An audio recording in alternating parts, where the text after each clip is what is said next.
So, last 2 weeks we have learned about the symmetric encryption. Symmetric, the name symmetric because of the one key. You only use one key for all. For this one, we're going to learn about asymmetric. You have a public and private keys. There's a two keys. Basically, it's a two keys, one for encrypt and one for decrypt. So that's why it is called asymmetric encryption. Okay.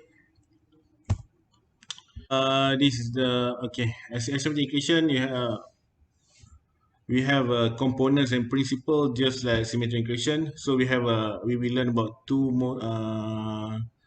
popular asymmetric equation, which is RSA and Diffie-Hellman. And then we're gonna learn about message authentication code, the hash function, and digital signatures. All this involve a public key encryption. You will use RSA and Diffie-Hellman. There are also other asymmetric encryption like eclectic curve, but we will not cover that. Okay. So symmetric cryptography, we use a traditional or conventional. We call that symmetric encryption using a secret or single key. So you only use one. You only use one key for all. For encryption and decryption, the same key. And the key is shared by both sender and receiver, so they must have a way to protect it. Security is compromised if this key is disclosed to the attackers or attackers or hackers, either it is intentionally or unintentionally. So a number of concerns about the conventional encryption. It is a key exchange. How do you exchange the key between sender and receiver?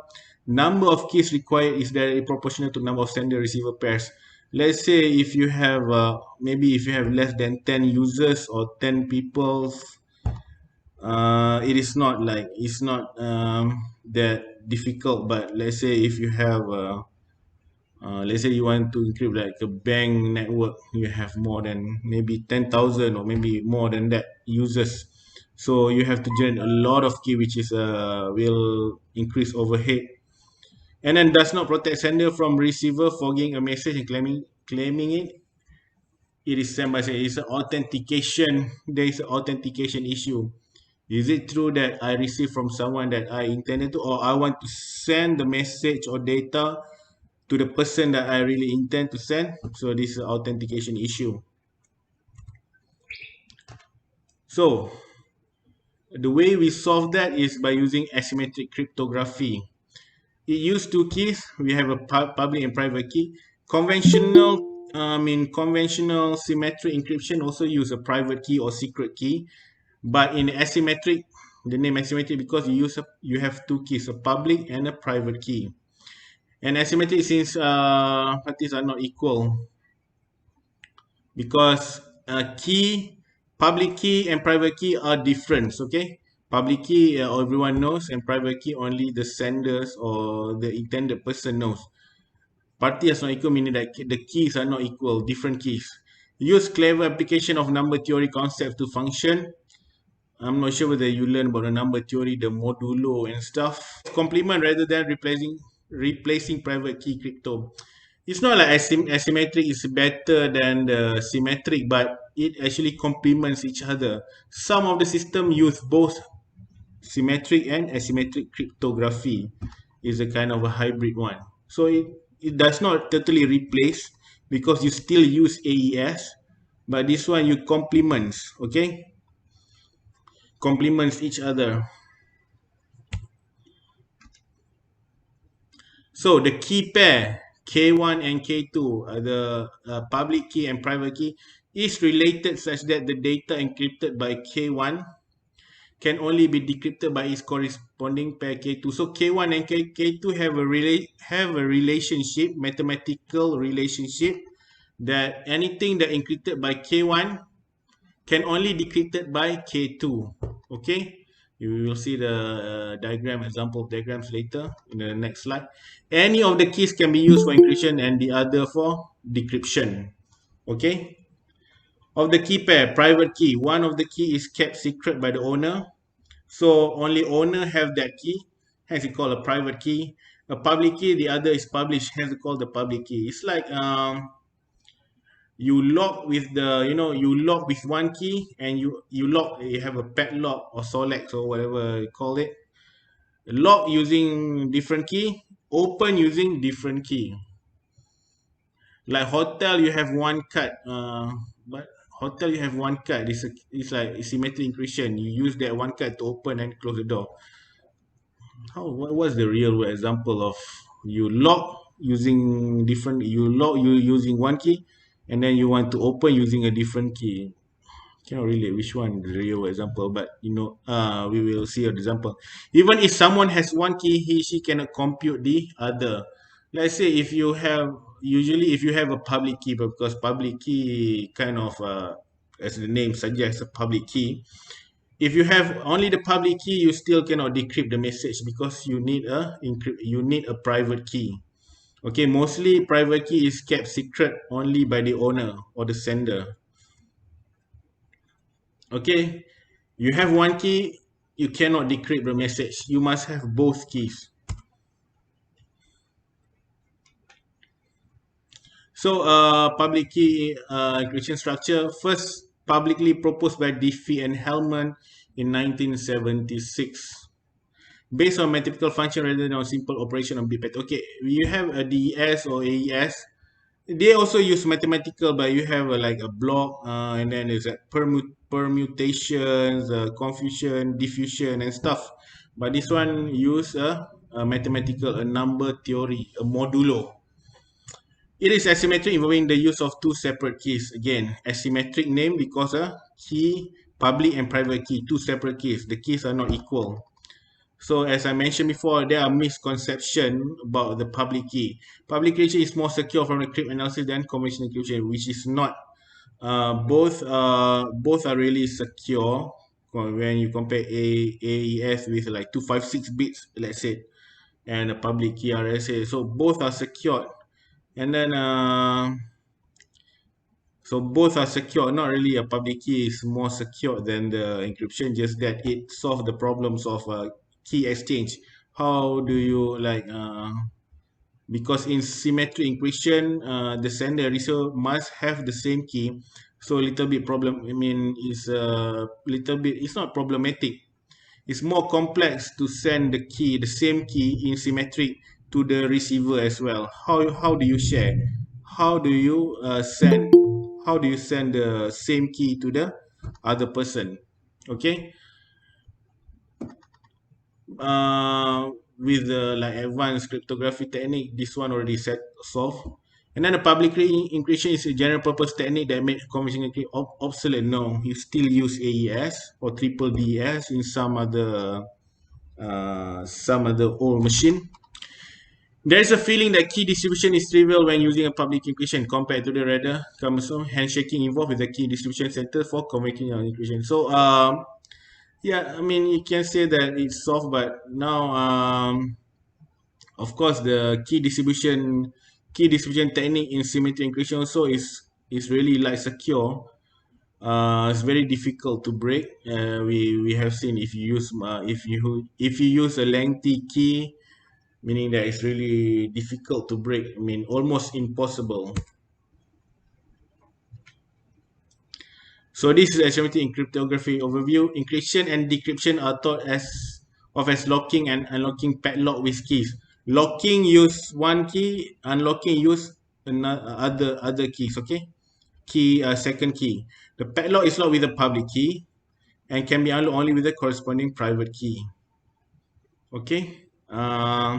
Example like Alice locks the padlock with Bob's public key. Then only Bob's private key can unlock it. So Bob's public key is known to the Alice. So Alice lock it. Then only Bob's private key can decrypt. Okay, you encrypt with the Bob public key. Alice encrypts the message you want to send to the Bob. To Bob, sorry. He wants to send message to the Bob. So he encrypt the message or data using Bob public key. And Bob can only decrypt this message if it has its own private key. So only bought private key can decrypt or open the message or recover the plain text.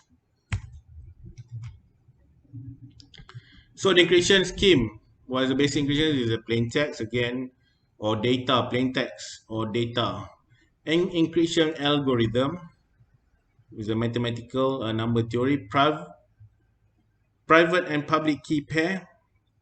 So public key can be used by anyone. Private key known to the owner only. And of course, after you do the encryption and stuff, encrypt with the public key, and then you create a ciphertext and decryption algorithm. Similar like symmetric encryption scheme, where you have all this, except for symmetric encryption, you only have one key. So again, those who encrypt the message cannot decrypt it. Those who verify the signature cannot create it. So you verify the signature, you put that, or your own signature. This is a digital signature, not your digital signature where you scan your signature and stuff. This is a digital signature, meaning you have a bit a bit or a hexadecimal in the format of digital, really digital, not a scan picture. This can be only verified. You can only verify, but you cannot create it. The creator is only only the sender. You can only verify, okay, this is really from Bob, or this is really from Ali or Jack, but you cannot create the same digital signature that Ali or Jack. Okay.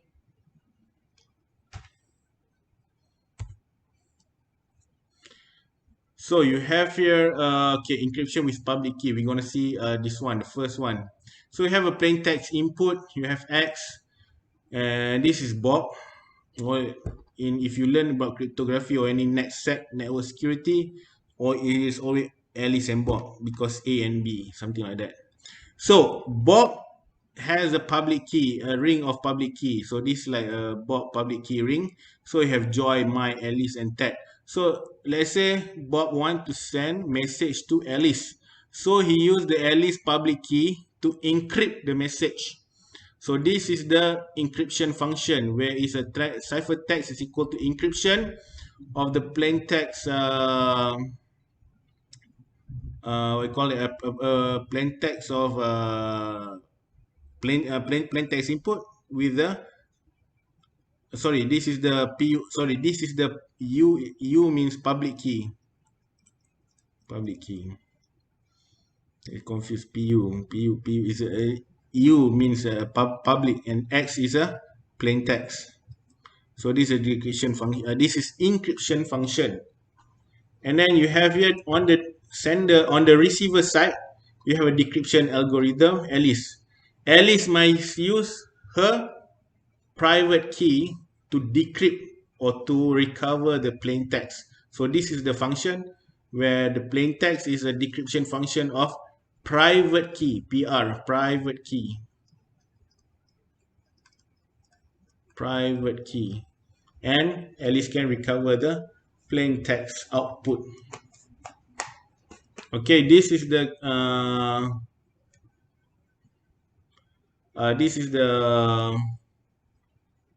this is the normal or general encryption with public key. You have another scheme with encryption with a private key, but this is not really it is not really you could call that a good practice. You should not encrypt. Okay, let's say you encrypt with the Bob private key, and then everyone get hold of Bob public key. So anyone that have Bob public key can decrypt the message. So this is not really you shouldn't encrypt the content with your private key. Okay, you only encrypt the content with your public key, not private key. Okay, you should sign it with your private key. If you want to do a digital signature, yes, you can do a private key, a digital signature, meaning that this is key only from you, a private key, but not to encrypt it. So it should be signing with the private key, not the actual content, not to encrypt the actual plain text. And depending on how exactly your current system is implemented, it might be if you implement this technique, okay, This technique maybe is for more on the hashing or digital signatures. If you use, depending on how exactly your current system is implemented, if let's say B on diagram B, figure B, it might be possible for one third party to trick you into decrypting data received from another third party. It might also be possible to trick you into signing something you didn't want to sign that way. So use this one. This one is not recommended because anyone can, because public key is a public. Everyone knows, or number of people know. So anyone can decrypt the message with the public key.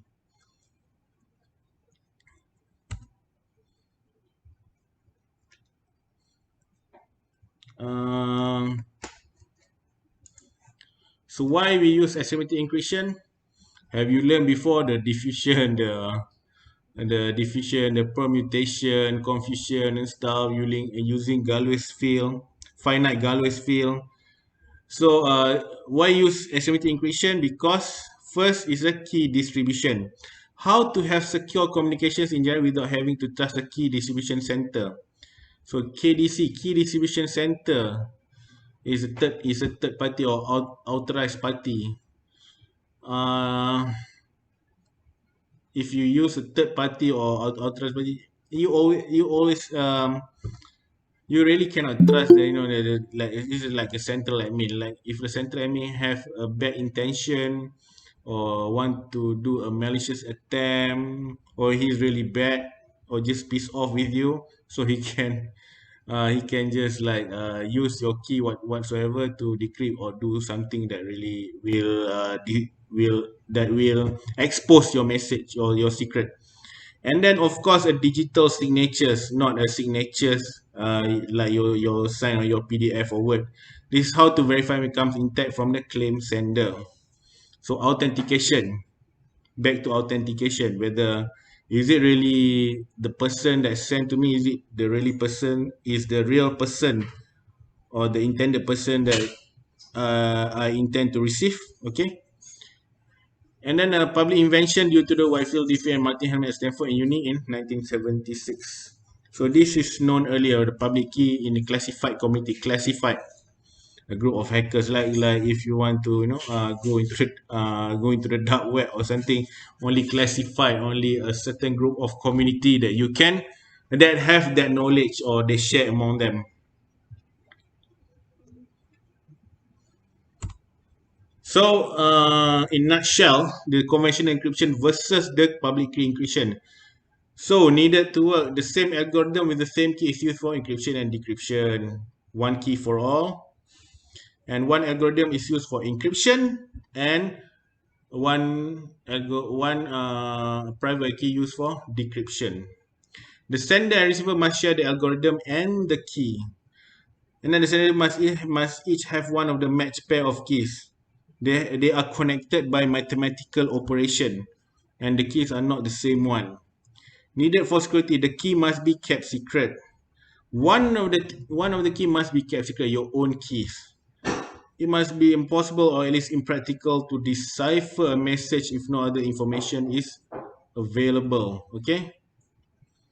Uh, yeah, I mean it's almost impossible. It must be impossible, at least impractical to decipher a message if no other information is available.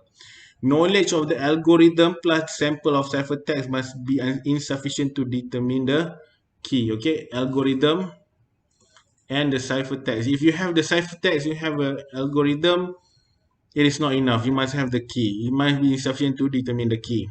Knowledge of the algorithm plus one of the keys, public keys, plus one of the keys, public keys, plus sample of ciphertext must be insufficient to determine the other key. So this is a different, but both are secure actually if you use AES or triple DS, and if you use a public key RSA, mostly RSA.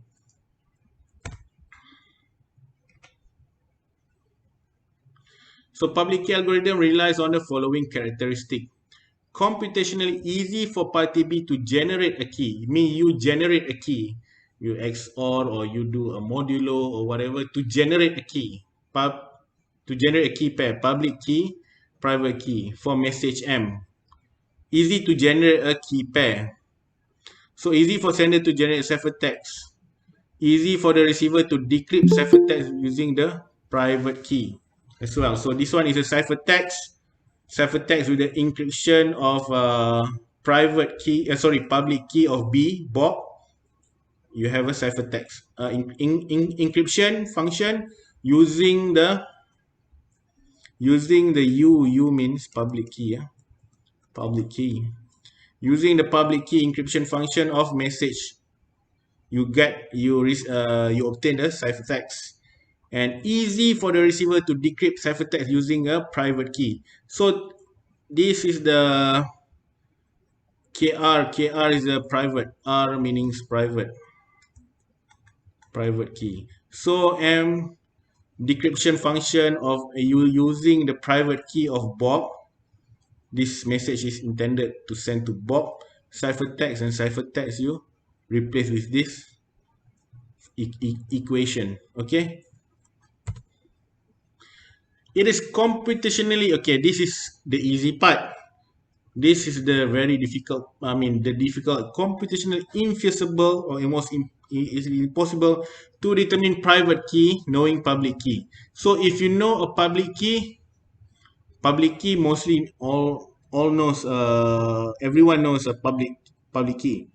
But if you know the public key only, it is almost impossible or very difficult to generate a private key. Okay, it is also so, you understand, if you only have a public key, it is not enough. It is really difficult. Public key only, difficult to get, difficult to obtain private key, and it's only computationally infeasible to recover message M. So if you have the public key and you have a ciphertext C, it is very difficult to recover message M. Either of the two keys can be used for encryption, with the other used for decryption. Okay, if you just playing with the equation, either of the two keys can be used for encryption and the other used for decryption. The secure way is encrypt with public key, decrypt with private key. In the previous slide, figure 3.9a.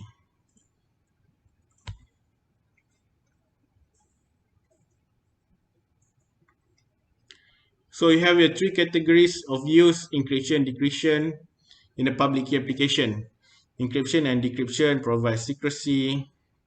Digital signatures provide authentication. Is it really, you want to receive message from Jack. Is it really Jack? How do you verify it is Jack? So this is authentication. Key exchange of session key. Okay, you have a session key, meaning that it's valid for a certain period of time or only that activity. You have a session keys. These are temporary keys. Okay, some algorithms are suitable for all users, others are specific to one. So the use of public key cryptography can be classified into three categories. So encryption, decryption. The sender encrypts the message with the receiver public key, decrypt the message with the decrypt with private key. Encrypts with public key, decrypt with private key. Encrypt with public key, decrypt with private key. Digital signature. The sender signs a message with his private key. So your private, this is you. This is your own key. Of course, they have a calculation to match at the receiver. You have to match. The value must match, meaning that it's really coming from the intended person. And of course, a key exchange. Two sides cooperate to exchange a section key within that time period, certain time period, or within only for that activity, and so on. Session key, meaning session. If you have a session key, they have an expiry date, expiry time. Okay, when the activity is terminated, the session key also terminated. Session key is a temporary key. Okay, application for public key. So if you have RSA encryption, yes. Digital signature, yes. Key exchange also, yes. Diffie-Hellman is not used for encryption, decryption, and digital signature, but it is used for key exchange. DSS, Standard. Yeah, never mind. We only have a digital signature, and then elliptic curve, which is mathematically more complex. Also have all this encryption, decryption, digital signature, and key exchange. Three categories of use. Okay, now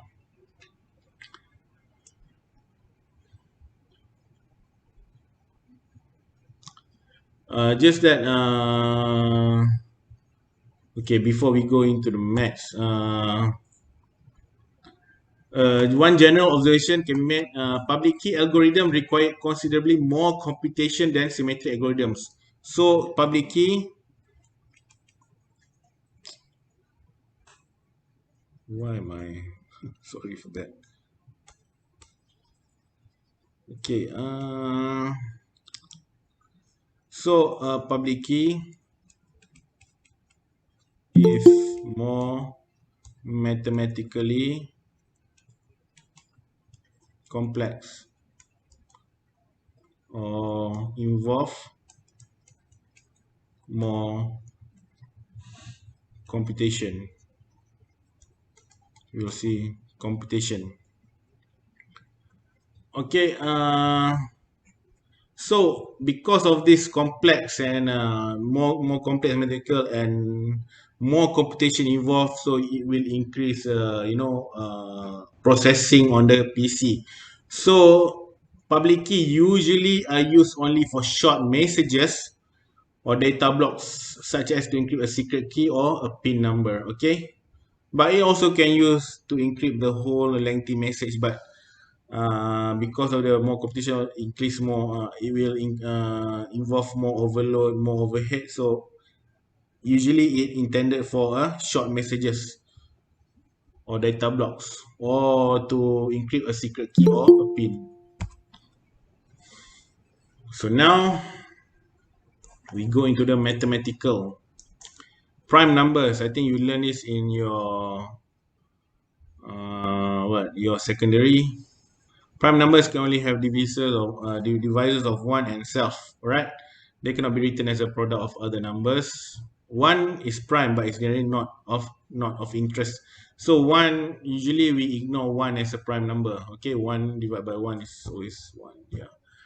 So 3, 2, 3, 5, 7 are prime, meaning that you cannot, this can only be divided by 1 or itself. So 4 can be divided by 2, 6 can be divided by 3 or 2, and so on. This is a prime number. Prime number, okay? Prime number. Prime numbers are central to number theory. No, I will not cover the number theory. The modulo is pretty much this. You don't in this course you are not required to prove. You just apply the mathematical. Okay, list of prime number less than 200 is this one, 2, 3, 5, 7. So all these prime numbers can only divided by itself or with number 1.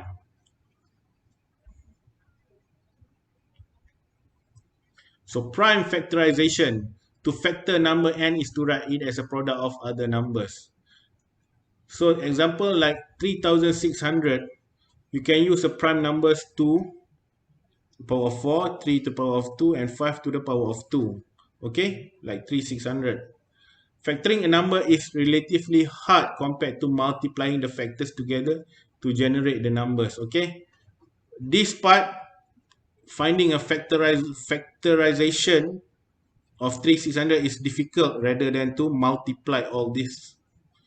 This one, if you want to factor this, is more difficult. But if you just multiply all this, it is more to generate this number is easy. This one is hard or difficult. The prime factorization of number n when it is written as a product of primes, like 91 is 7 times 13. This is a prime factorization.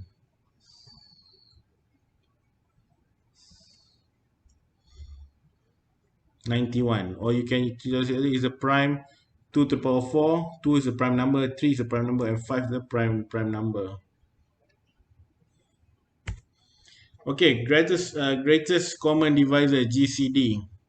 GCD of integers a and b is an integer c if c is divisor of both a and b. Any divisor of a and b is also divisor of c. This is the greatest common divisor. So let's say GCD can also be determined by comparing their prime factorization and using least powers. Okay, this is the example like 300. If you do on the GCD, 300 is 4 times 3 times 25. Okay, 4 times 3 times 25. If you convert into the prime factorization, is 2 to the power of 2, 3 to the power of 1, and 5 to the power of 2. So you have here 2 times 2 and 3. This is just like to show you this multiply by 1. Okay, 2, 2, 3, 5. So you have 300 and you have 18. So 2 and 3. So GCD of 80 and 300 is 2 and 3, or the answer is 6. 2, 2 and 3 is a prime number. Okay, this is the greatest common divisor. 18, 300. 18 and 300, what is the common number? 2 and 3, and of course 1. 5 to the power of 0 is 1. So the answer is 6. This just to recall back the mathematical function. Okay, modular arithmetic, modulo. In modular arithmetic, numbers are wrapped around upon reaching a given fixed quantity, which is known as the modulus. Okay, 12 mod 7 is 5. Mod is when you modulo operator is when you return the remainders of the division. Like 12 by 7 is, so 12 minus 7 is 5. So that's why 12 modulo 7 is 5. You return the remainders, okay, the remainder of the division operation. 15 mod 12 is 3, meaning that 15 minus 12 is 3. If you have a smaller number like 3 mod 7 is 3. Whatever you modulo with small, what if the smaller number you modulo with the bigger number, the remainder is always the first one. I call that, this is divisor. I can't remember what we call this, the top part. So 3, 7, so always remainder is always 3. If you use 3, 7, 0, so it always return 3. This is a modulo. A mod n is to be remembered when a is divided by n. The mod n operator maps all integers into the set of integers 0, 1 until n minus 1. Okay. Two integers a and b are said to be congruent modulo if a mod n is equal to b mod n. So let's say 73 mod 4 and 4 mod 23. So remember 73 is 23. If you want 73, 4, 8, 8, 4, 32. Is it correct? 743. 73 mod. Okay, yeah. 72. Is it correct? 73. 73 mod 23. Sorry, 73 mod 23. Okay, you divide by 23. 23, 46. What? 39. Sorry, 69. So if you have 3, 69. Sorry, 73 mod 23. So 73 is, this is a 73 mod 23 is 23. 4 mod 23 is also 23, lesser than the number. So you can write here 73 congruent of 4 mod 23. So this one is a simplification of 73 mod 23, 4 mod 23, which return the same remainder. So this is how you write the congruence. Okay, this is a mathematical background. Modular arithmetic. Easy, yeah. Okay, this method, primitive root. Primitive root is very important in a Diffie-Hellman algorithm. Okay. Okay. A is a primitive root of prime number p if a to the power of n mod p is equal to 1 to p minus 1, where n is an integer of 1 through p minus 1. Okay. All right. Let's say, okay, we will try an mod p 1 to p minus 1. Okay. You have you want to verify whether a is a primitive number, is a primitive root of p, primitive root of p. So you have here, you make a table. A is 1 2 3 4 5 6. Remember, a is 1 until 1 to p minus 1. Okay, a, this is a, 1 to p minus 1, meaning that if p7, so 1 until 6. Okay, a is 1 until 6. So a1 until 6. So a to the power of n, if a to the power of n mod p is equal to 1 to p minus 1. Okay, let's see if this one is, okay, let's solve. Okay, 1 is easy. 1 to the power of whatever we written 1. So mod p where n, the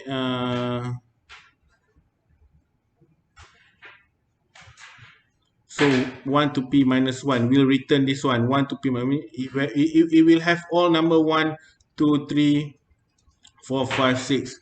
So if you see 1 here, it's only written 1. So this is not a primitive root or prime number p. Let's see number 2. Okay, 2 to the power of 1 first. N is an integer 1 through p. Okay, 2 to the power of 1 mod 7. 2 to the power of 1. 2 mod 7 is 2. So this one correct, 1. 2 to the power of 2 mod 7. 2 to the power of 2 is 4. Mod 7 is 4 is correct. 2 to the power of 3 mod 7. 2 to the power of 3, 8. 8 minus 7 is 1. So correct. And 2 to the power of 4, 16 mod 7. 14. So 2. 2 to the power of 5, 32 mod 7. 7, 28. 28, 32 minus 28 is 4. And 2 to the power of 6, 64. 7, 63 is 1. It has 1, 2, 4. It must have 1 until 6. So it doesn't have does not have 3 and 5. So this is not a primitive root of p. 1 and 2 is not primitive root of p. Doesn't have 3 and 5. So 2 out, 1 out, 2 out. Number 3. Okay, this we have 1. We have 1, yes, 2, 3, 4, 5, and 6. So it satisfies the requirement a to the power of n mod p is equal to 1 to p minus 1. If p7, a is 1, 2, 3, 4, 5, 6, 1 until 6. So 3 is the primitive root, 3. Let's see 4. 4 doesn't have 5, 3. 5 and 3 and 6. So this 3, 5, 6 doesn't have this, so 3, 5, 6 doesn't have. So this is not a primitive root. 5. You have 1, you have 2, you have 3, 4, 5, and 6. So this is a primitive root. And 6 only have 1 and 6, doesn't have 2, 3, 4, and 5. So this is not a primitive number. Encryption algorithms like symmetric encryption, brute force exhaustive search attacks always theoretically possible. You try every possible combination of keys, okay? In order brute force, the name suggests a brute force. Try every possible combination of keys, okay? But the keys here used are too large, 1024 bits, so it takes like 1000 2000 years, okay? until the end of time. It requires the use of very large numbers. Okay, in order for the public key encryption or asymmetric encryption, in order it to be secure and very difficult to hack or almost impossible, it must be a very large numbers, like prime numbers, like maybe 173, maybe like 2000, 20,000, 3113, something like that. Okay, very large numbers. Of course, in our course we don't use that, just use a smaller number so that you can easier to, because it's it is difficult to calculate that, requires complex mathematical. So because it use a very large numbers, okay, let's say, if you use 7, it is not secure prime numbers.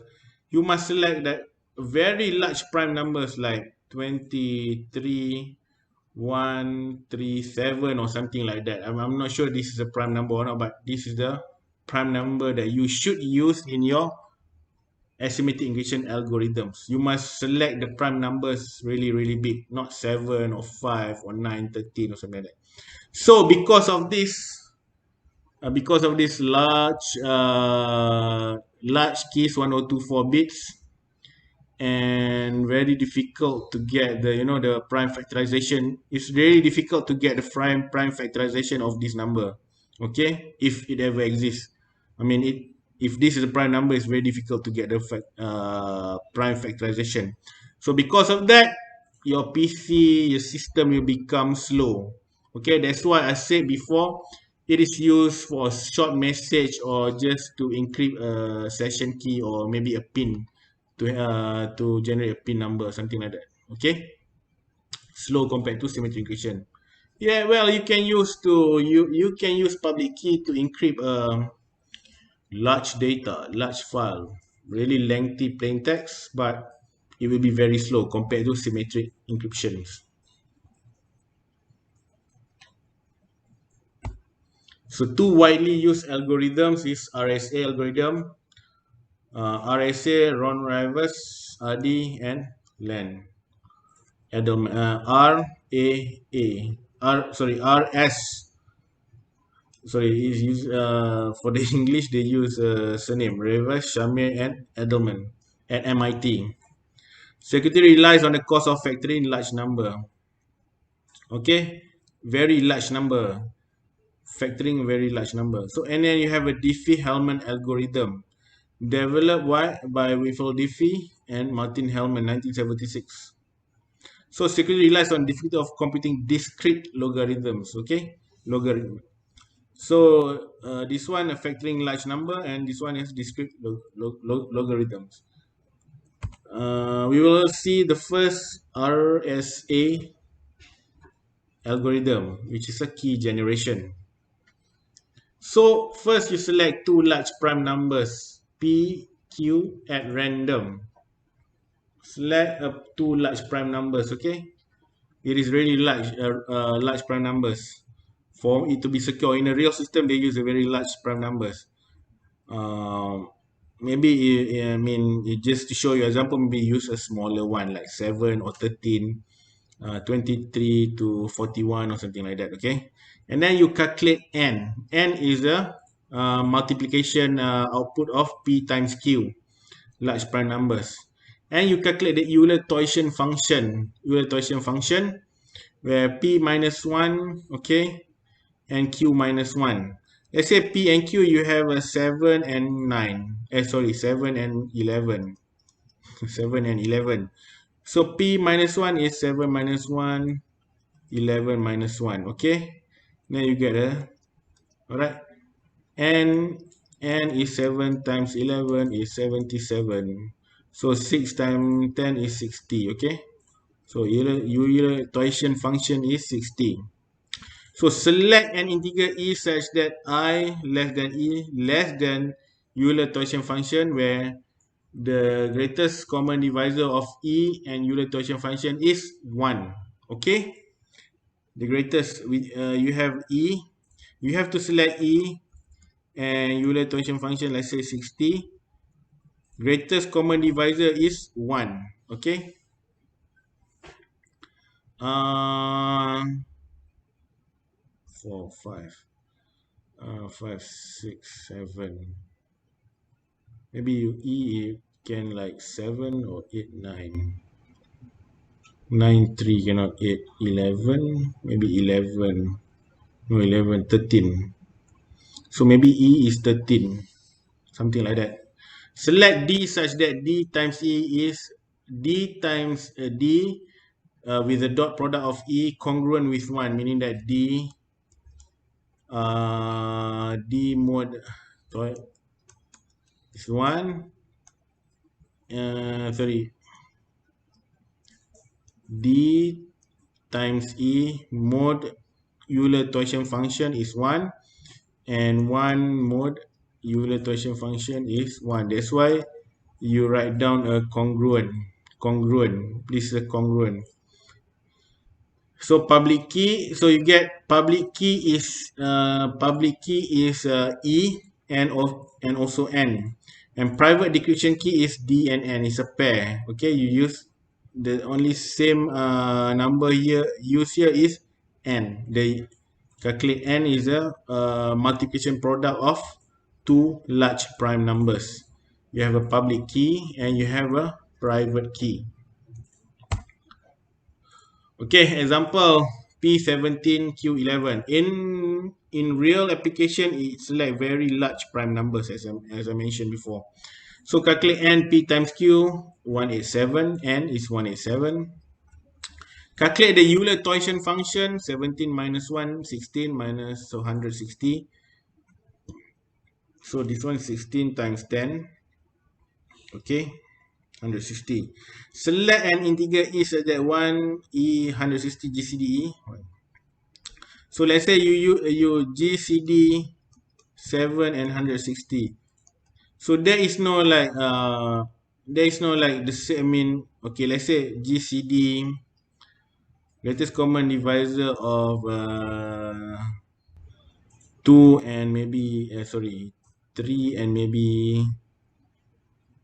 maybe 36, 39, 42.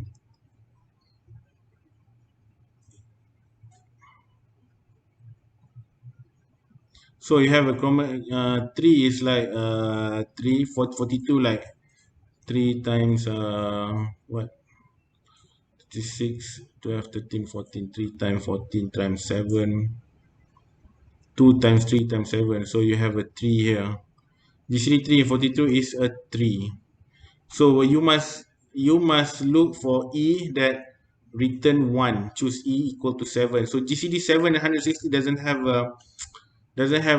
7, 14, 69. So it doesn't have the number. If you multiply it 777, you will not get 100 until 160 will not get the same number. So that's why the answer is 1. GCD 7 and 160 is 1. So GCD 3 and 4 just to show you some simplest example of GCD, greatest common divisor. So like D 1 more. So if you D times 7 is 1 more 160. Select D. Okay, D such 160. D is 23. 23 times 7 is 21. 2 times 7, 14. 14 plus 2 is 16. 161 mod 160 is, we will return a remainder 1. So the correct answer is D, 23. D is 23. So the public key is a 7 and 7 according to EN, and the private key is DN. Private decryption key DNN, and a public key is ENN. So this is RSA example. Any question on this one? Or still okay for you? So RSA is a block cipher. It's not a block cipher in the symmetric encryption. It's a different block cipher.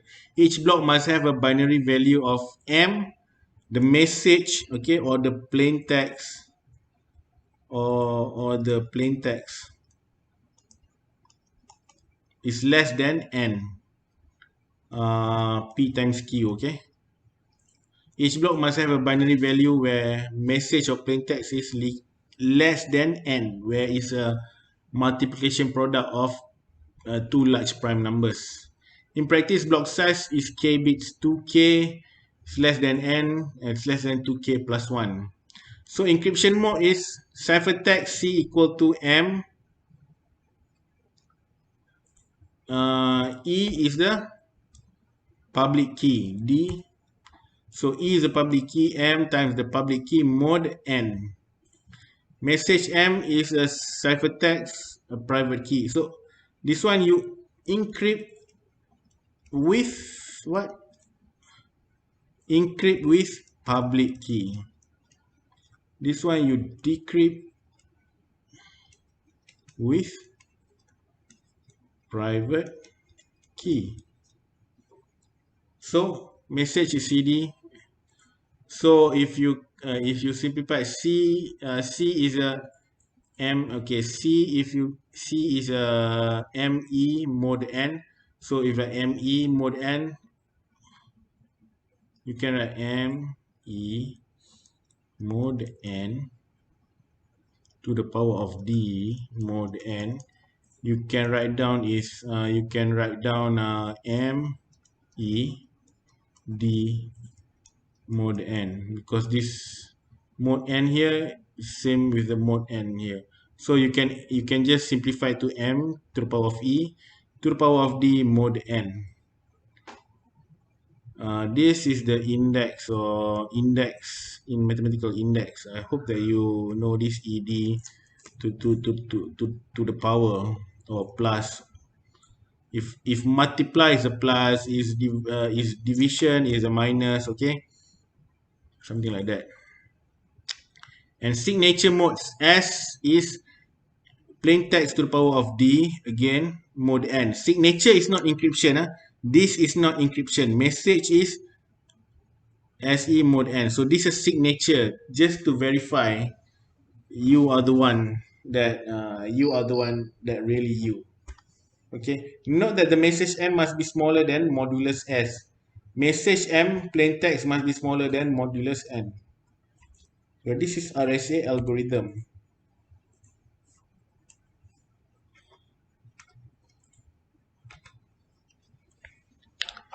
And then requirement of RSA. For RSA algorithm to work satisfactorily, the following requirements must be met in order for RSA to work in secure manners. You must meet this condition. I mean, you must meet you want RSA to be secure, you must meet this condition. Of course, you can use smaller prime numbers, but it's not this we assume that we use a really large prime numbers. Okay, it is possible to find values of EDN such that MED M mod N for all M equal to N. So it's possible to find value E and D, okay, for M mod N for all M equal to N. It is relatively easy to calculate ME and CD for all values M. So it is relatively easy to calculate ME and C row of D. The ciphertext and to encrypt and to decrypt ME and CD.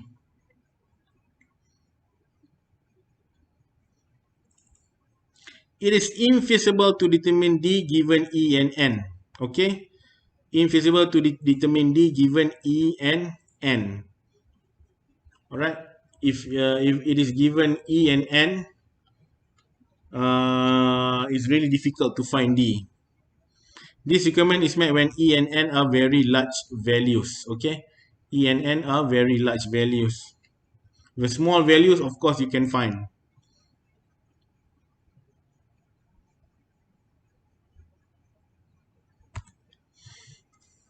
Okay, let's do some mathematics here.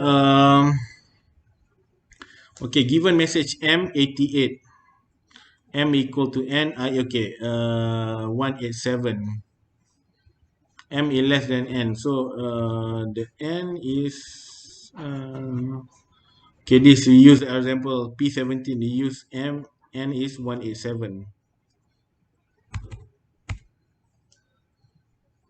N is 187. Okay. Uh, just P is 17, Q 11, E is 7, and D is 23. All right. Encryption. C is M to the power of E mod N. Let's say M is 88. So 88 to the power of 7 mod 187. You can solve this by, if your calculator is powerful enough, you can solve it straight away. But of course, you have to break some. If you try to Google, even you try to ask Google to solve it, sometimes the number is too large. The Google cannot solve it. It will return nothing. So you break to 88.4, 88.2, 88.187. So 4 plus 2 plus 1. Remember, this is index mathematical. 4 plus 2 plus 1. 88 to the power 7 is 4 plus 2 plus 1. So you get here 88. So you break down, and then you get 88. 4 mod 187 is 132. 88 mod 187 is 77, and 88 mod 187 is 88. Remember, 88 less than 187. Anything that if you mod with a larger number, it will return the smaller number. Okay. So you got C is equal to 11. And decryption, you use the, so encryption uh, E is the public key. Again, E is the public key. Public key. Encrypt with public key. Decrypt with private key. So MCD 11 to the power of 23 mod 187. So you break up. Can break with any number you want. Okay, 11 mod 10, 11 mod 10, 11 mod 7. Okay, it can be like that, like 11 it goes to 11 10 mod 187 times 11 10 to power 10 mod 187 times 11 23 mod 187 mod 187. Okay, you can of course break it like that, or you can make it smaller. All right, so it will return M, plain text. So this is the encryption decryption of RSA examples. Of course, first you have to find the two large prime numbers, and then you have the Euler-Toician function, and the encryption public key and decryption private key. Diffie-Hellman Key Exchange. So it's the first public key algorithm proposed by Diffie and Hellman in 1976. Now known that James Elliot secretly proposed the concept in 1970. This is just a dispute who really, but Diffie and Hellman wins. A practical method for secure exchange of a secret key. It is not, Diffie-Hellman is not used for encryption and decryption, just the exchange of a session key. Okay, use a number of commercial products.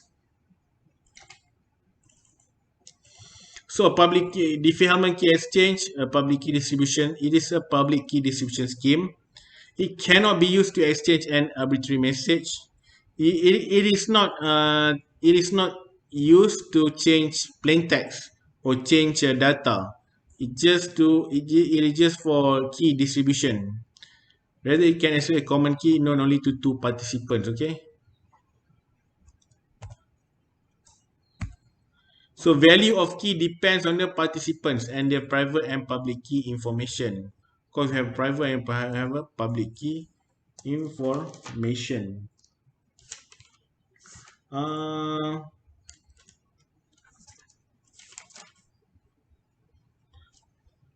It only used for the key exchange. If you refer to the previous table, key exchange. Based on exponential in a finite Galois field, modulo a prime or a polynomial. It is easy. Security relies on the difficulty of of course easy because everyone have somebody else has solved it. Security relies on the difficulty of computing discrete logarithms similar to factoring. So it is hard. In order for you to find a factoring of these numbers, it is really difficult. Okay, it's hard.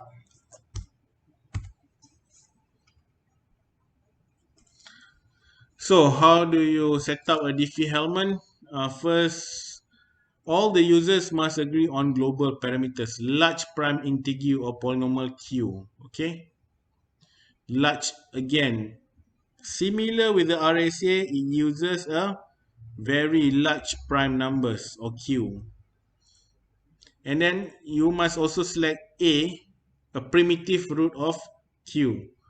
Remember I showed you the how to find the primitive root of q. A to the power of n mod q will return to 1 to minus q1 will return to 1 until q minus 1. Okay, this is the primitive root. Each user generates their key, so chooses a secret private key number xa. This is a private key x less than q, and compute the public key a to the power of xa mod q.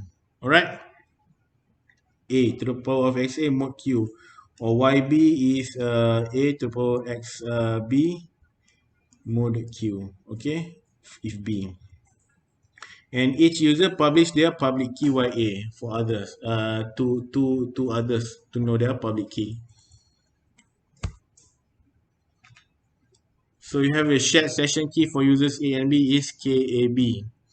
KAB is a shared session key for users A and B. AXA to the power AXA dot XB mod Q. So YXB mod Q, which B can compute. YB, okay, this is the okay, Y is a public key. Y public key.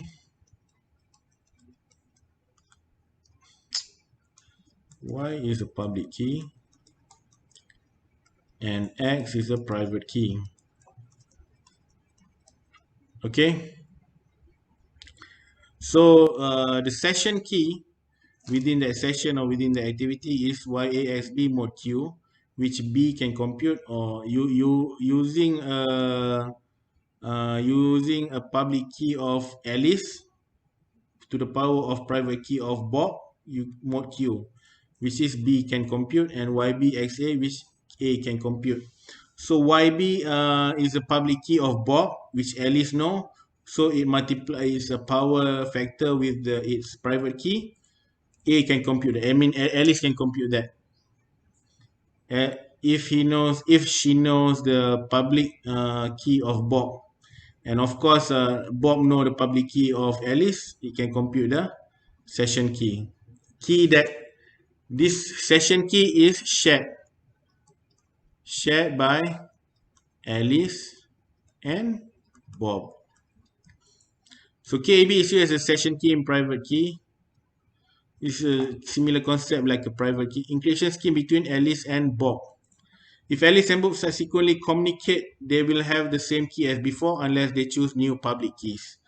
Okay, attacker needs an XA or XB to mask more, or an attacker. If attacker needs to crack that, it needs a XA, a private key. Okay, if it has a public key only, it cannot decrypt that. It cannot do anything. It's infeasible if it has the public key. Of course, a public key is known to everyone. Or maybe a public key in ciphertext also is not really, it's infeasible. So attacker needs XA and XB in order to break that. It also must solve a discrete lock. So users, at least we continue the Diffie-Hellman example. User Alice and Bob who wish to exchange keys both agree on prime number Q353 and primitive root A equal to 3. So 3 and 353. A is the primitive root of 353. So select random secret private keys. It can be a prime number or any numbers, okay? Secret private keys. So XA is equal to 97. B is 233. The higher the value, it is more secure, but of course, more computational overload. Okay, more computational load. So you compute the respective public keys, which is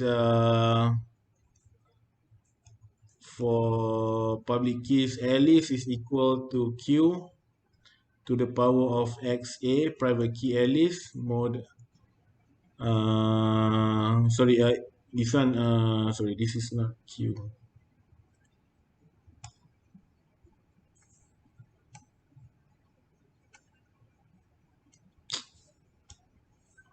This is A, mod Q.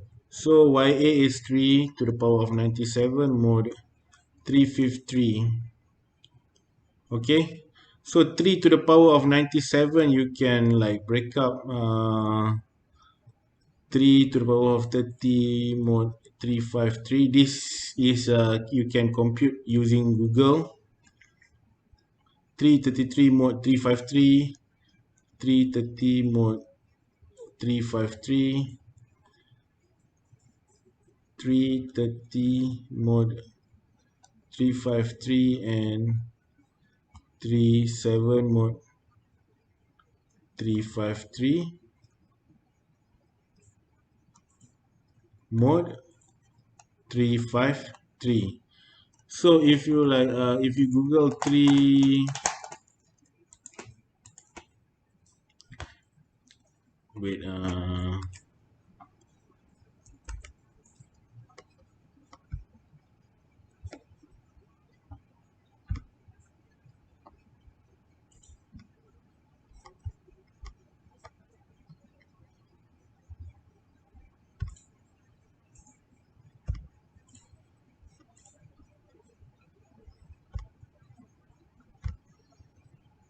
okay, let's say I go this. So 3 to the power of 3 to the power of 3 to the power of 30 mod 353. So you get 94. So 3, this one is 94. So if you write down 94 times 94 times 94, 3 to the power of 7 mod 353, 3 to the power of 7 mod 353 is 69. So 94, 94, sorry, is it 94? Yeah. 94 times 94 times 94 times 69 mod 353. So of course you can 94 times 94. Yeah, this one. So here you get 40. All right, same 40 here. And of course 233 you can use the same 3 to the power of 30 until you can break it down. If you straight away 3, okay, 3 to the 97 mod 353,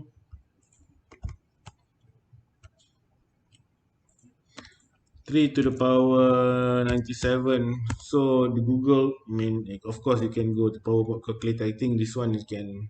All right. So 3 to the power 233 also is not, so you can break down into smaller, like this 330 mod 350 94 times 94 times 94 times 69 mod 353. This is more manageable, more calculatable, okay? Because it break in a smaller number.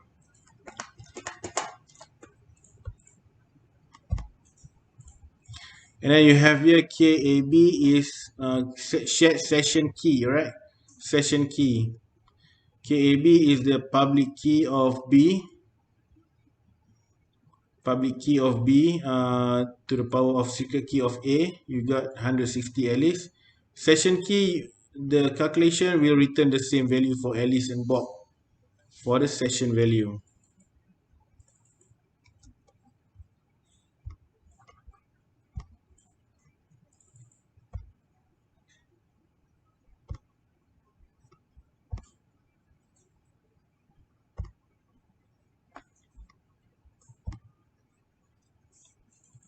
So you have here KAB session key is 160, and this is also is 160.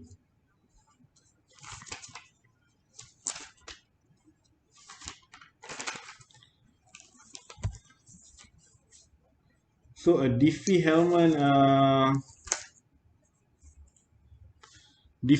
Key Exchange first published public key algorithm. It's the first published public key algorithm. A number of commercial products employ this key exchange technique. Okay. Purpose of the algorithm is to enable two users to exchange a secret key securely that can be used for subsequent encryption of messages. Okay. To enable two users to exchange using the session key to exchange secret keys securely. The algorithm itself is limited to the exchange of the keys. Depends for effectiveness on the difficulty of computing discrete logarithms. Okay, so its difficulty, its security, it depends on the computing discrete logarithm. Of course, if you use a larger value, it will be more difficult, it will be more secure.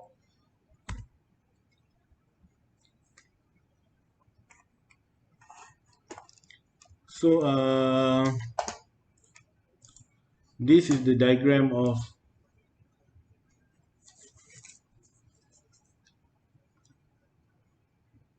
this is a diagram of Diffie-Hellman Key Exchange. So Alice and Bob share a prime Q and alpha or A such that alpha is less than Q and alpha is a primitive root of Q. Okay. Uh, so this Alice generates a private key XA. His her private key such that XA is less than Q. Bob also generate a private key XB less than Q. So they generate the private key and then they calculate the the public key and they exchange the public key. So Alice calculates the secret key and Bob calculates the secret key, so it returns the same value. So this is the way like Alice and Bob can share their private key or secret key. Okay.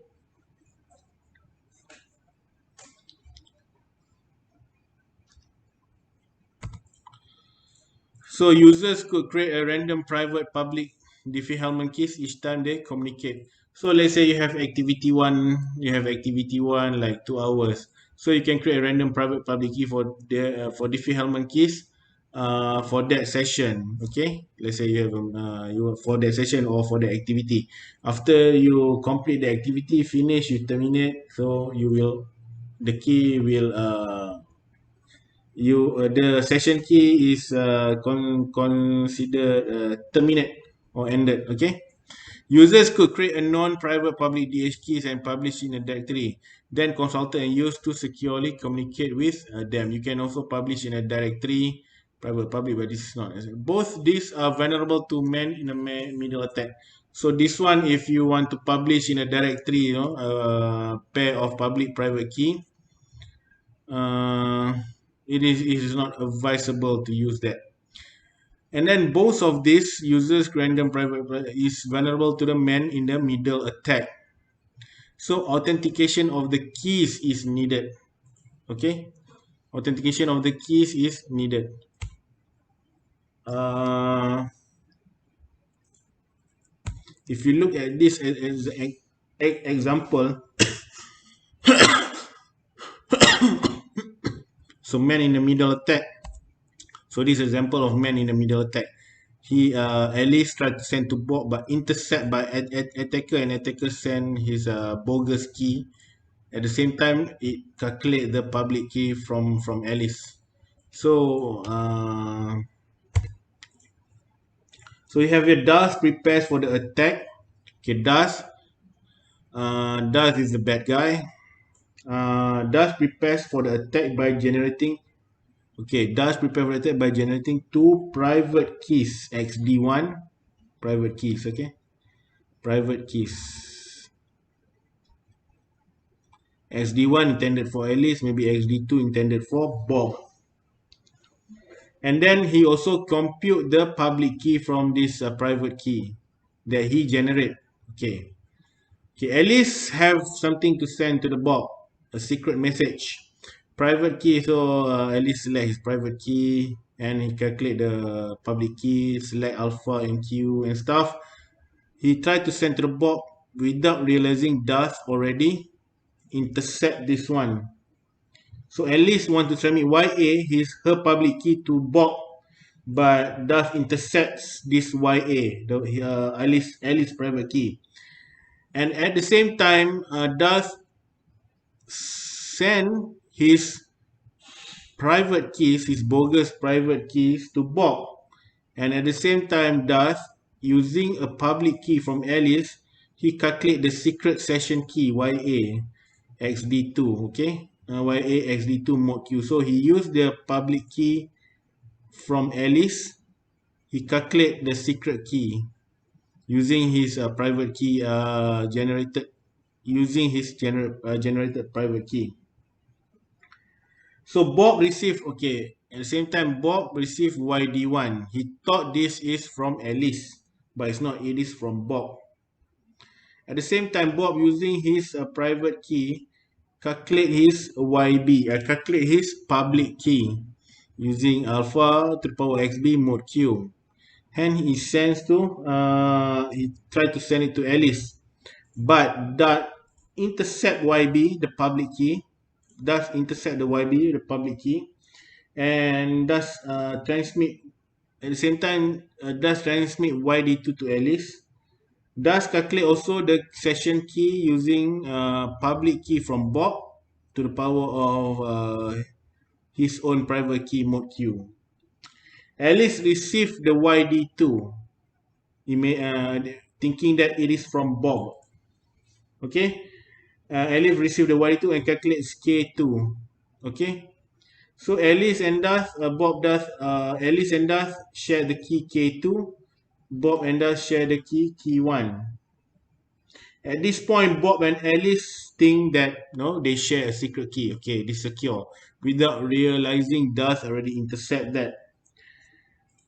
Instead, Bob and Darth share the key, share the K1, and Alice and Darth share the K2. So let's say like Alice want to send a encrypted message to Bob. Darth intercepts again and decrypts it. Darth can use this K2, K1 to decrypt the message to recover M. So Darth can send Bob the same message, plain text, or just to eavesdropping, or he also can send other altered message.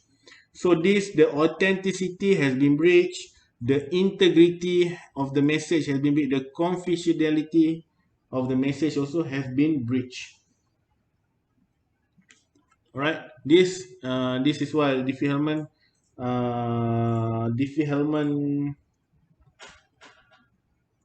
exposed to the man in the middle attack. So now we have a digital signature standard, or DSS. Oh yeah, digital signature standard from the previous table, earlier slides. Okay,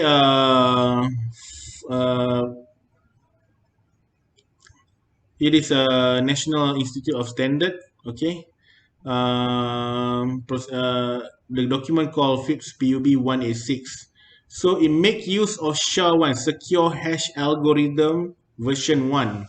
Secure Hash Algorithm, and presents a new digital signature technique called the Digital Signature Algorithm, DSA.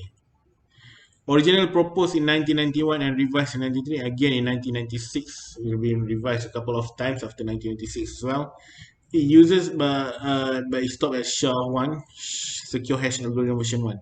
Uses an algorithm that is designed to provide only the digital signature function. Okay, like you sign the letter. This is the letter from you, of course, unless somebody forged it. Okay, but meaning that it has a digital meaning. Imagine that you sign the letter. This letter is from you. You are the signature of this letter. So it's the same for digital signature standard, meaning that to provide only the digital signature function, okay, that intended the person that sent this message or signed this message is really that person. Unlike RSA algorithm, it cannot be used for encryption or key exchange. Again, it cannot encryption or key exchange. can only use for digital signature. RSA can use for both decryption, digital signature, and of course a key exchange. So our RSA can do all of it.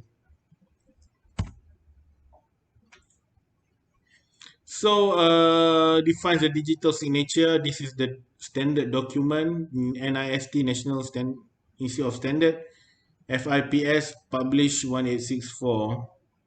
The results of it defines the digital signature, which I read, the results of cryptographic transformation of data that, when properly implemented, provide a mechanism for verifying origin authentication. Again, authentication, remember, the person he says, the person that he intended to be is really him or her, okay, not the other person. Data integrity, the message is not altered, and sanitary of non-repudiation cannot be dispute. Okay, this signatory is from Alice, cannot come from someone else because this is unique for Alice. This signature unique for Alice. Thus, a digital signature is a data-dependent bit pattern. So it's a bit pattern 10101111 something like that. Okay, generated by an agent as a function of a file, message, or other form of data block. So it can be generated by agent as a function of a file, a plain text, or other form of the data block, any files. So the document specify the use of one of three digital signature algorithms: the digital signature algorithm (DSA), RSA DSA, RSA digital signature, or elliptic curve digital signature algorithm (ECDSA). Okay.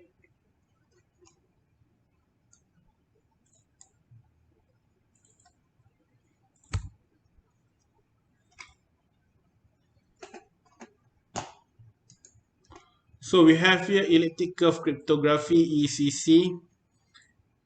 Technique is based on the use of mathematical construct known as the elliptic curve. Principal alteration of ECC compared to RSA is that it appears to offer equal security for smaller bit size. You can see RSA use a very large 1024 bits, thereby reducing processing overhead. The confidence level in ECC is not yet as high as RSA has proven, or really proven secure with all type of attacks has been being researched on it or being tried on the RSA. ECC is not yet like test on really a test on it. ECC already tested with number of attacks, but it's not as it is not yet as widely tested like RSA. Because of course RSA comes first and ECC comes later.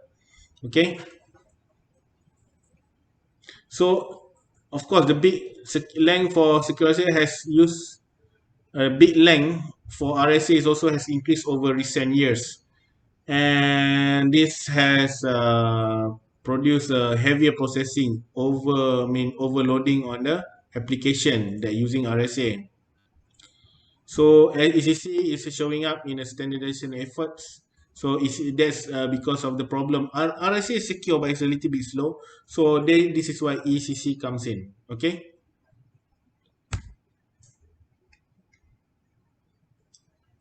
So this is a generic model of digital signature process. Okay. This is a generic model of digital signature process. So you have here Bob have a message, and then it apply the cryptography hash function and H, and then you have a digital signatures from Bob's private key. This is only unique to Bob private key. So it will have here Bob signatures, just like your letter.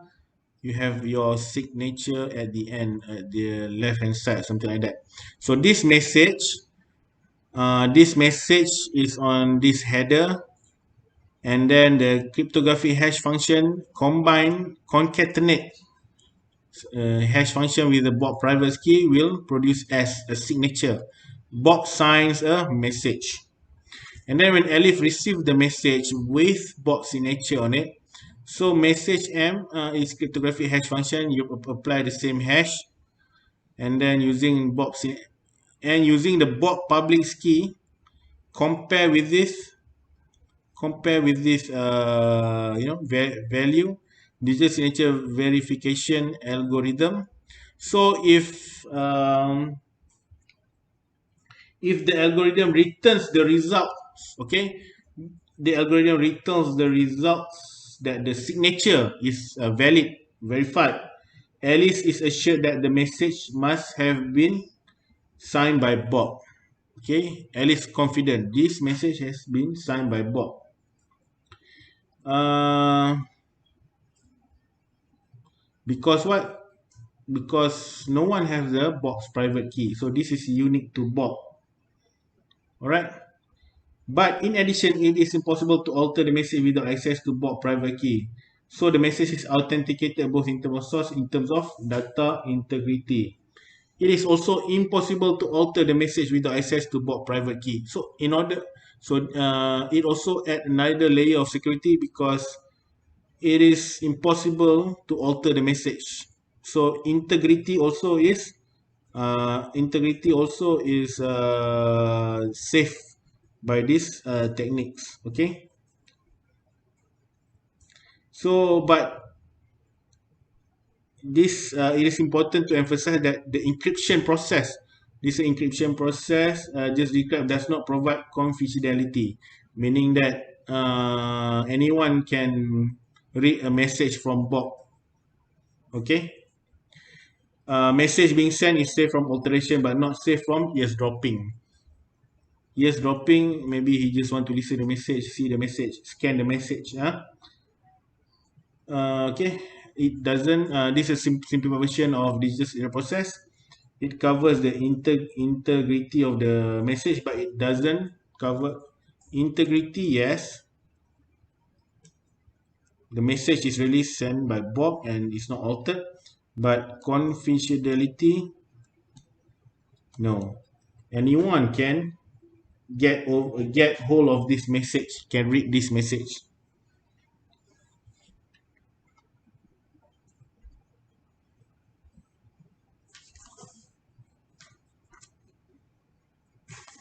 So you have here also a RSA PSS. Probabilistic PSS is probabilistic signature scheme.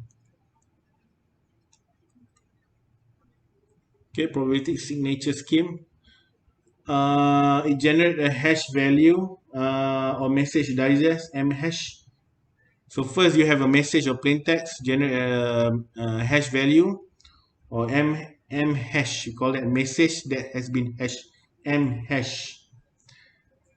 So it also padding. So you have a message that this message is padded. Padding means you add additional bits in order to to just make padding is just additional bits that you add in order to, if like let's say the blocks is 1 to 8 and you only have like 1 to 0, this message only 1 to 0 or maybe less than that, so you pad an extra bit so that it can just nice for the blocks.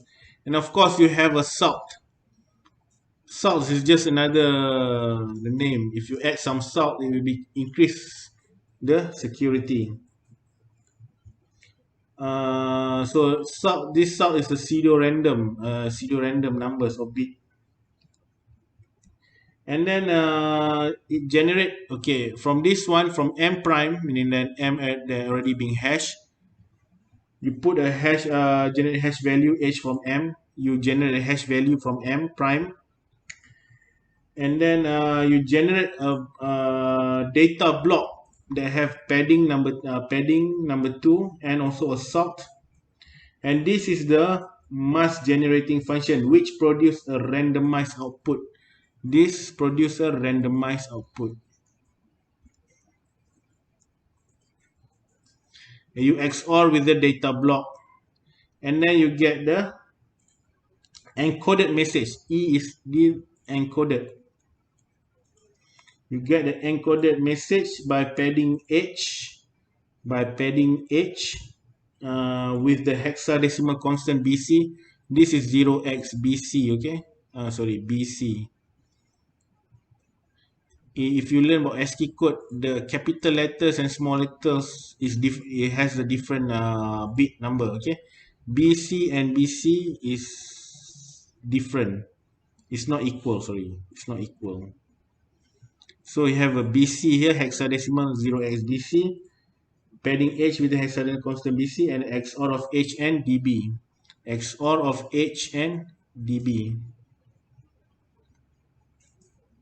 And then you encrypt the encoded message with RSA using the sinus private key. So you encrypt the message using the RSA using the sinus private key. So this you add more, you solve the confidentiality, and also you maintain the integrity of the message. This just an added measure of security compared to the simplified digital signature process. When you put RSA, because you add salt and you have a padding, you add another salt to the data block, and then you randomize it. You have encoded message. This encoded message you encrypt with using RSA and sinus private key.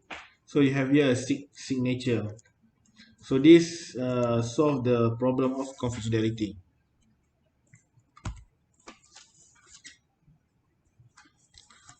Okay, now we go to the message authentication.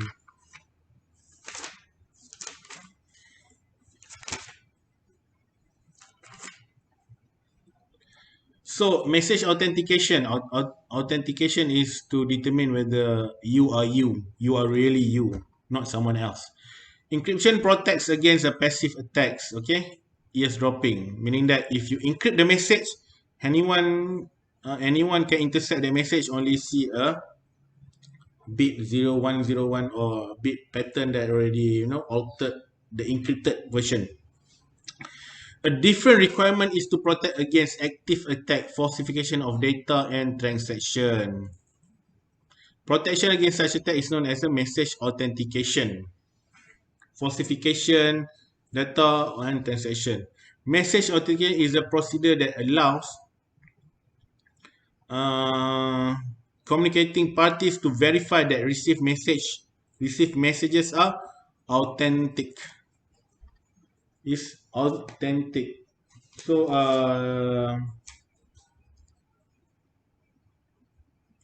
you refer to the to the first lecture, authentic, the assurance that authentication again, to really prove that you are you, or the person that you intended to be is really that person, not someone else.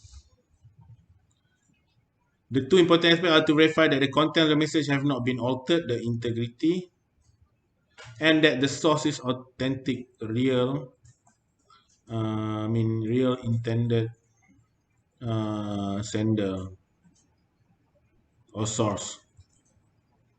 Not if from Alice, it is really from Alice, not from Dove. Okay. So message authentication is concerned with protecting the integrity of the message. You don't want to alter the message.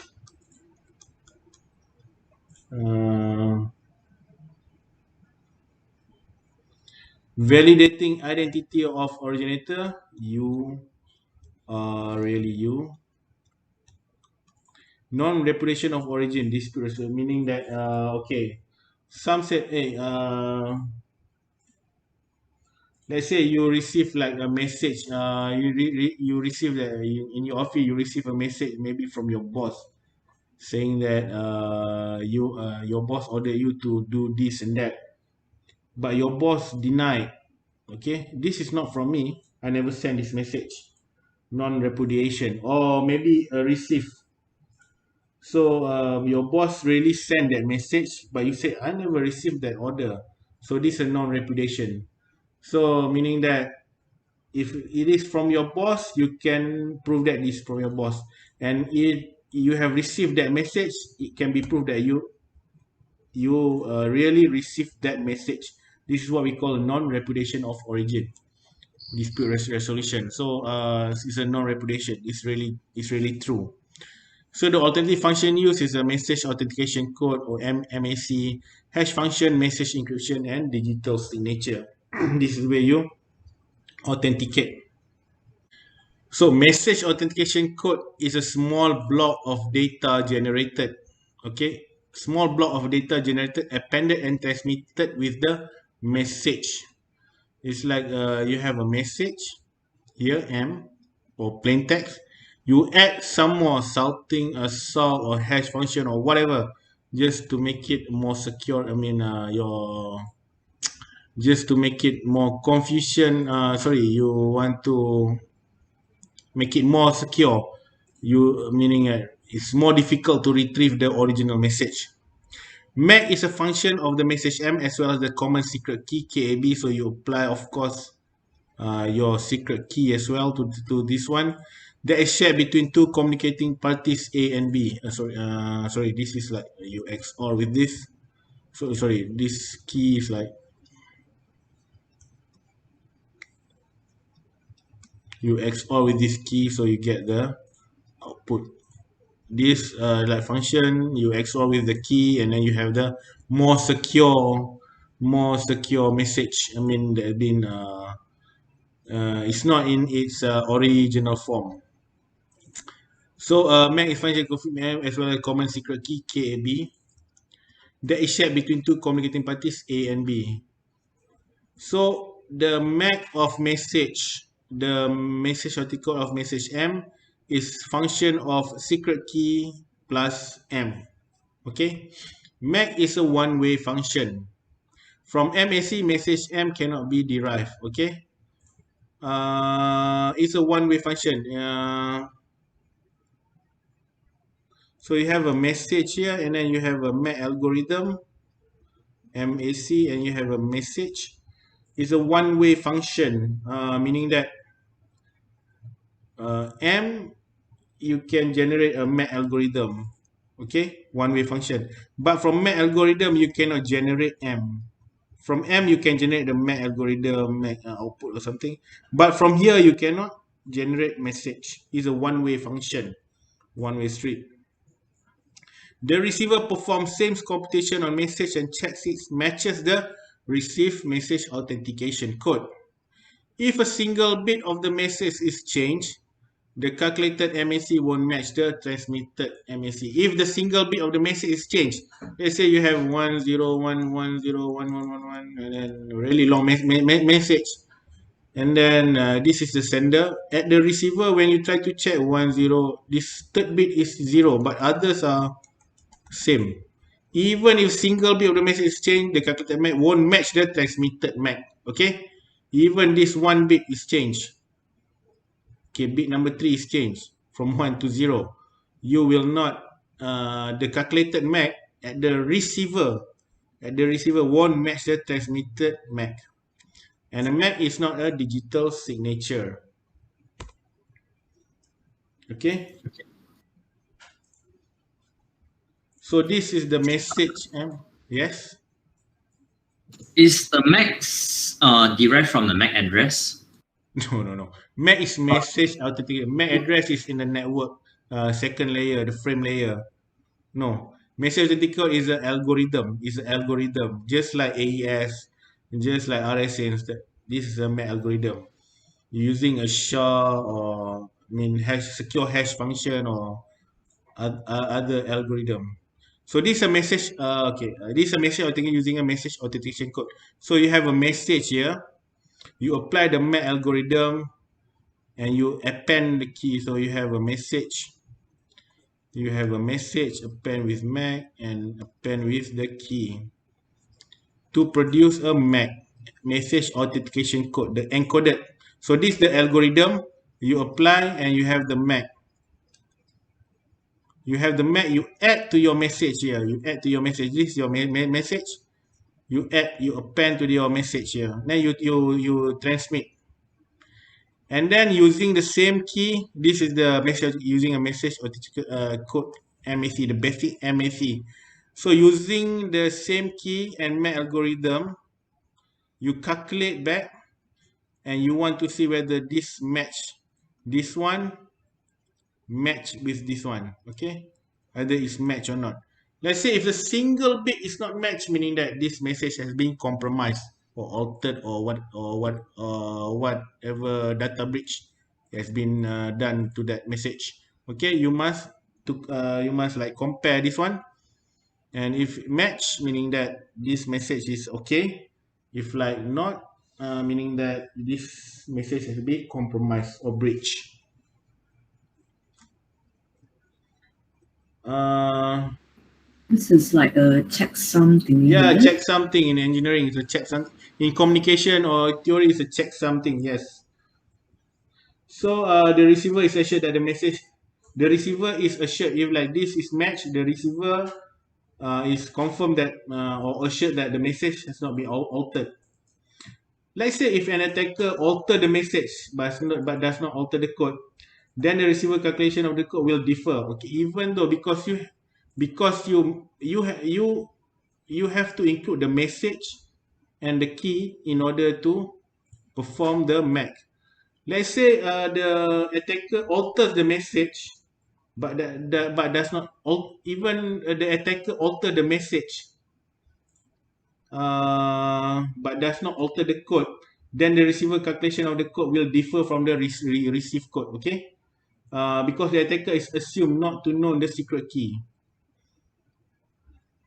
The attacker can alter the code to correspond to the alteration in the message. So the secret key, you have to the message and the secret key, you create a map, you just append, just like a checksum in communication theory.